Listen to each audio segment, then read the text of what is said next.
Getting to Koh Lipe isn't difficult, but it can feel overwhelming if this is your first time in Thailand. We just did this trip ourselves, and in this video, we're breaking down exactly how we got from Bangkok to Koh Lipe step by step so you know what it really feels like. By the end of this video, you'll know if this route is right for you, how much time and money you need, and how to avoid the biggest mistakes. Before we even talk about flights and boats, let's talk about why so many people feel confused about getting to Koh Lipe. Koh Lipe is a very small island in the far south of Thailand. There's no airport, there's no bridge, and there's no single ticket that takes you all the way there. So what looks simple on a map becomes 3 separate journeys in real life. This journey officially starts with a flight from Bangkok to Hat Yai. This part is easy, familiar, and the least stressful part of the entire trip. The flight takes about 1 hour and 30 minutes, and there are many flights every single day. Most flights cost between $40 to $90 per person, but here's where the decision making matters. You don't want the cheapest flight. You don't want the most convenient time. You want the earliest possible flight. Why? Because everything after this depends on time. If your flight is delayed by even 1 hour, it can affect the van. If the van is late, you might miss the boat. And if you miss the boat, you're not going to Koh Lipe that day. Paying a little more for peace of mind is worth it here. Once you land in Hat Yai, the next step is getting to Pak Bara Pier. Most travelers do this by shared van or taxi, and this part of the journey usually takes about 1.5 to 2 hours. The most common option is a shared van.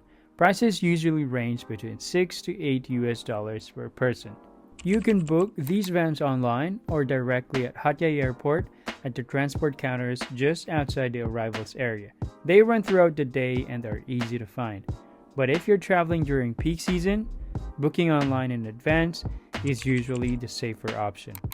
If you prefer more comfort and flexibility, you can also take a private taxi. This is more expensive, but it's faster and doesn't require waiting for other passengers. It's a good choice if you're traveling with a lot of luggage or in a group. Another popular option is booking a shared van and ferry combo. Prices usually range between $14 to $18 per person. This typically includes pickup from Hat Yai Airport, the transfer to Pak Bara Pier, and the ferry ticket to Koh Lipe. This option works really well if you want a single booking, fewer connections to worry about, and a smoother overall experience. No matter which option you choose, this part of the journey is very straightforward. The main thing to remember is that timing matters more than speed. Arriving earlier gives you a breathing room instead of worrying about connections. When you finally reach Pak Bara Pier, it feels like you're almost there, but there's still one more step. The pier itself is actually really nice. It's big, clean, and has colorful entrance with posters of Koh Lipe and other nearby islands. When you walk inside, there are a few small stalls selling snacks and drinks, a good chance to grab something before the boat. Inside, the pier is spacious, and all the boat companies are lined up in front. You just find your company, check in, and they'll take care of the rest. After checking in, they'll give you a boat number card and some stickers. That's how they organize boarding. Before boarding, there's a small pier fee, usually around 20 baht per person. It's paid on the spot, so make sure you have a little cash with you. You can also walk outside and look out the sea while you wait. It's surprisingly peaceful here, with fewer boats compared to big tourist islands. When it's time to board, they'll call your boat number and ask your group to line up outside. Quick tip, if you have a choice, try to sit toward the back of the boat. It's usually a bit less bumpy than the front. You'll board a ferry or speedboat that takes about 90 minutes to 2 hours. The sea can be calm or it can be rough. If you get motion sickness easily, take medicine before you board. You'll arrive at Bandaya Resort Pier, which is the main pier for getting in and out of Koh Lipe. The boats just stop offshore and everyone walks in on these floating platforms at the same time. Backpacks, suitcase, and everything. It's a little crowded, a little messy, but also kind of exciting. But at the same time, you're stepping straight onto white sand with this unreal blue water right in front of you. So yeah, it's a bit chaotic, but in a good way. It might look overwhelming at first, but it actually isn't. You do see people around, but it's nothing like the big crowded islands. So when people ask, how long does it take to get to Koh Lipe? If you do it all in one go, the travel time itself is usually around 4 to 6 hours. But we chose to split the journey over 2 days to avoid rushing. It usually ends up between $70 and $130 per person, depending on flights and season.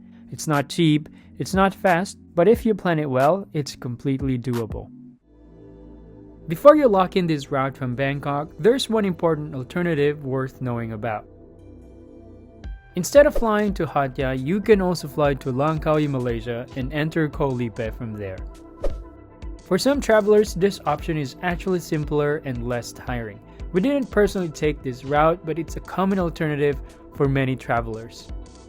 You'd fly into Langkawi International Airport either directly or with one connection depending on where you're coming from. From Langkawi, you take a direct ferry to Koh Lipe.